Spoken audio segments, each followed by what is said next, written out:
Karong buntaga mga kapuso sa spotlight atong aninawon kining maanindot kaayo nga mga artworks sa usa ka artist gikan sa Negros Occidental. Bisan sa iyang kondisyon mga kapuso, gipakita niya ang kaanindot sa iyang mga obra nga gipostab sa iyang igsuon nga mas na-appreciate karon labi na sa mga netizens og nakaani sab gyud og pagdaig sa iyang mga buhat. Ato siyang ilalahon karong buntagang artist mga kapuso, si Jessica Alabia ug ang iyang igsuon si Ma'am Marilyn Alabia. Good morning, Ma'am Jessica. Ma'am Marilyn, welcome sa GMA Regional TV Live. Kumusta kayo this morning? Morning po. Salamat. Hi Jessica, thank you for joining us. We're so happy to have you in the program. Una sa lahat, pag-usapan natin, Ma'am Marilyn, ang nakakamanghang mga obra ni Jessica. Kailan nyo napansin, Ma'am, yung talento niya sa art? Actually po, 20 years old siya nung nag-start siya mag-drawing. Pero nitong pandemic lang po talaga na-appreciate yung mga gawa niya. Dumaan ba siya, Ma'am, sa proper training, si Jessica? Sinong nagturo sa kanya? Wala po may nagturo sa kanya, sir. Si Jessica lang po talaga ang nagguhit ng kanyang mga drawings. Ang buhay namin is mas makulay pa kaysa sa gawa ni Jessica nung dumating siya sa buhay namin. Wow. Isang malaking blessing po si Jessica sa buhay namin. Ba't nyo naisipan, Ma'am Marilyn, na i-post sa social media itong mga artworks ni Jessica? Kaibigan namin, nag-decide po siya na, nag-advise po siya rather na lagyan ng isang wall si Jessica na parang doon lang lahat i-post ko na nung mga gawa niya. After po noon, nag-start po kami for barter lang muna kasi pang support lang po talaga ng mga art materials niya. Tapos sunod-sunod na po yun yung mga may mabuting loob na nag-share din po ng blessings nila para kay Jessica. Jessica, may dala ka niyan? Pwede bang makita yung mga ilan sa mga artworks mo? Opo, ito po yung isa sa mga gawa niya.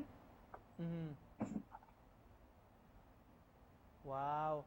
Ano yan, Ito Jessica? po yung Prismacolor, sir. Unang gamit po niya ng Prismacolor na binigay sa kanya. Wow. Jessica, anong sikreto ng napakaganda mong mga artworks?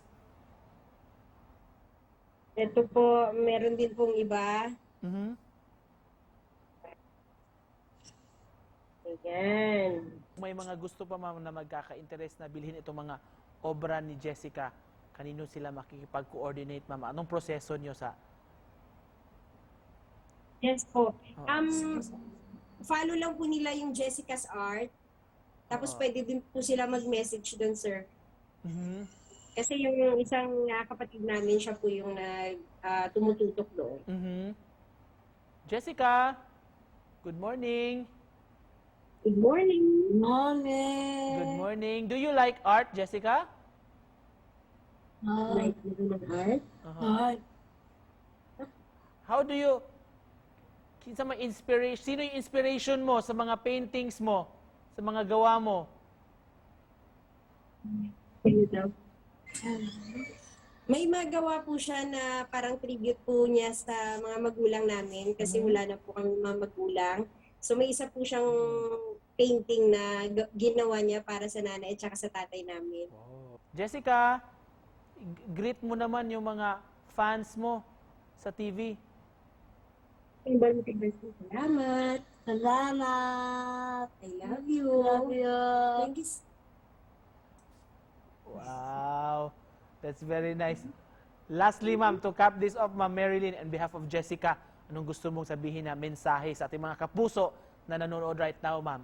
Sa mga nanonood po, salamat din po sa mga suporta na ibinigay niyo para kay Jessica at ganoon din po sa pagmamahal.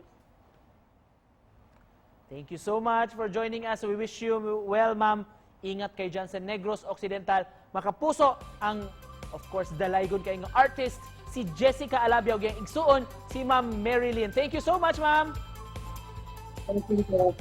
Jessica, thank you. Love you.